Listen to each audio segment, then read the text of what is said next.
It's good, people. Got a really good book review today. The Power Broker by Robert A. Caro. It's a really good book.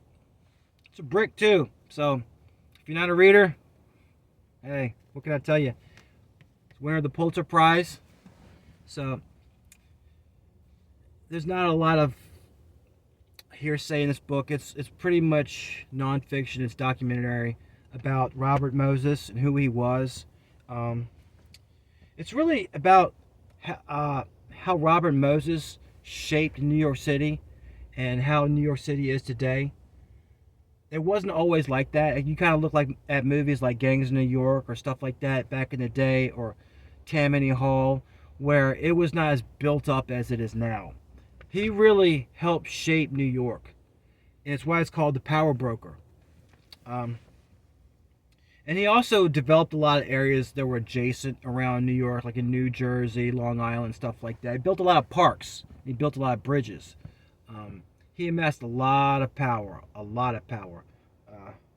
Now, if you're a New Yorker, it really you owe it to yourself to read this book, because a lot of New Yorkers, people who haven't, or people who haven't been to New York, they don't even know the history of the place.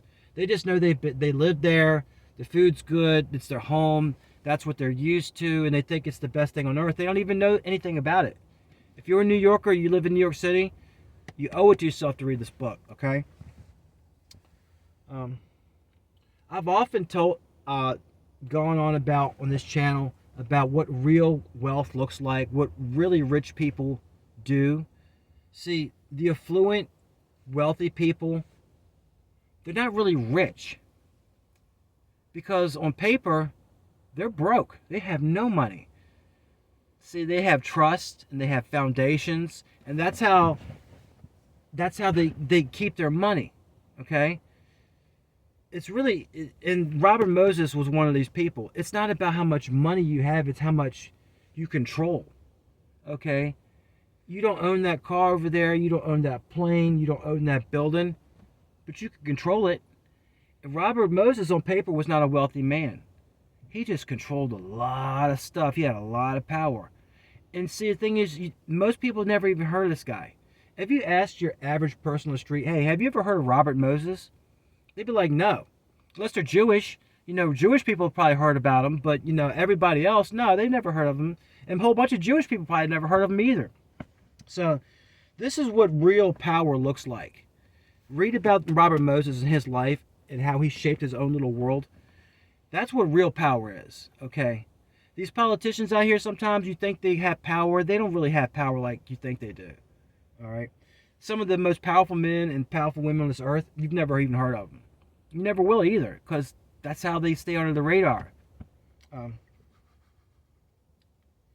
Yeah. Rich people, they have, well, not say rich. I would say affluent or wealthy. They have their own planes. They have their own lawyers. They have other friends. They got connections. You're not going to eat the rich. You're not going to tax the rich either. You're going to tax the really high earners. High earners get taxed really high. Like doctors, lawyers, pilots. They pay half of their income in taxes. But the affluent, the wealthy, they pay nothing. They hire lawyers to write the laws. You actually think they're going to let you soak them? Come on. Let's be realistic. Be realistic here, Be real. Keep it 100. I've often said on this channel, and this book epitomizes the quote that real gangsters have law degrees. Okay? The mob had nothing on this guy. Your guys out here selling drugs, doing drive-bys, street-level stuff. Even the guys, second-level guys that are, working, getting kickbacks for extortion, racketeering, stuff like that. Nah. This guy was a gangster, okay? And he never spent one day in jail. Not one day in jail. Never went to court, never got arrested, because he followed the law. See, the law is a game that's meant to make people rich and powerful. It's a playing field for everybody. And if you're rich, you can hire lawyers to write the laws for you, so come on. This guy was a real gangster. You want to know about a real gangster? read up on this guy. Read this book. His rivals were legendary. Y'all have all heard, I'm sure most of the people watching this right now have heard of LaGuardia, like LaGuardia Airport. LaGuardia was mayor of New York City, and so was FDR. And he had bitter rivalries with these people. And it's really crazy, you know, how these people will beef on each other because they wanted more power for themselves. And FDR was not exactly a great person either. FDR was America's first socialist president. We got into that in the book I did about Stalin's War. Yeah, FDR was a piece of work. He was pretty much a traitor in my eyes. I mean, you can form your own opinion, but to me, the man was a traitor. But it just shows you sometimes how things work out in this world that are crazy. And Theodore Roosevelt is like his uncle, or was it his, I forget. They're the same family. He was America's first progressive president, and he was a Republican.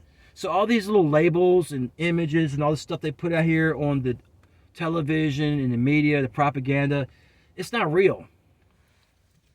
Pulitzer Prize, yellow journalism. Look it up. Look it up. You'll see. All right, let's get more into it. This book was actually inspirational to me, and I think you'll find it inspirational too, in that Robert Moses was a Jewish guy. He's a German Jew, and apart from Eastern European Jews, and they came over there and they really didn't have anything. They started off with nothing, and they built up and built up and built up with their own community and within New York City. And he carved out his own little world, his own little kingdom, his own little fiefdom. He was one of the most powerful men to ever lived in that area in his time. And it's inspirational just one person can do if they have the right mindset and they have the right outlook on life. You can really do some really neat stuff in this world and to really make some big moves and accomplish really great things if you have the right mindset. Me, I've worked on mine. You know, sometimes, well, I'm not going to get into that. That's neither here nor there. This book also lets you know how government and bureaucracy really works. A lot of times, whether it's like local or state or the federal government, people like to think that it's all one entity and that, it's here to represent us. Nothing can be further from the truth. It's not, I mean, they do represent us kind of, sort of. They represent rich people or the affluent. They don't represent the little guy. Sometimes they do. Theodore Roosevelt was a progressive, and he represented the little guy. He got a lot of laws passed. But most of the time, within the government, you got all these little different sections, these own little bureaucracies, these own little fiefdoms. Think of like Germany before Bismarck united the country. They had all these little teeny little states, these principalities and all that stuff like that. And you look at where Germany is now, it's just like all these little teeny countries, right? That's how government actually is. You have a whole bunch of different competing interests. And they don't always get along or know what the other ones are doing. So that's why government is kind of corrupt and dysfunctional sometimes. But you're not going to fix it unless, you start over again. Even then, it's going to get corrupt. But this book lets you kind of gives you a glimpse into that world, and it's really neat. You'll like it. This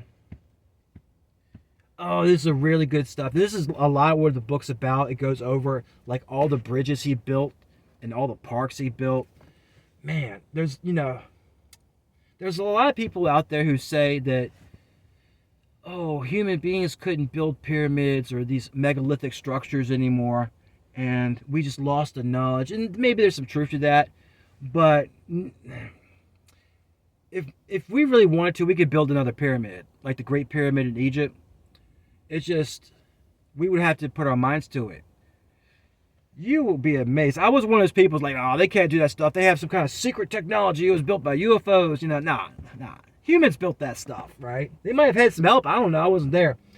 But, the manpower, the labor, the capital, the material, the engineering, the zoning, the laws, all the stuff that went into building these bridges, you would be amazed how much steel they used. And you think about they're building over water, so they got to go in there and they sink pylons into the water, and build little things where guys can breathe under there and work. It's just amazing what people can do when they really put their minds at it. And he was the one behind it all. He was the ringleader. He had all the engineers going, all the lawyers going, had the labor crews working, had the unions ready, had the money. He was having fights at City Hall with guys like FDR and LaGuardia. He was I can't go on enough about how much this man accomplished and what stern stuff he was made of. Nice, not a nice guy either. You know, I'm sure he loved his wife, but hey, sometimes, you got to be a prick in this world if you want to get things done. I'm not saying to be a prick, but I'm just saying read the book. You'll understand. So, in closing, do yourself a solid, okay? Turn off the television, ease up on the doom scrolling, and read books like this. It didn't win a Pulitzer Prize for nothing. They don't just give those away, right? You owe it to yourself to have this kind of knowledge.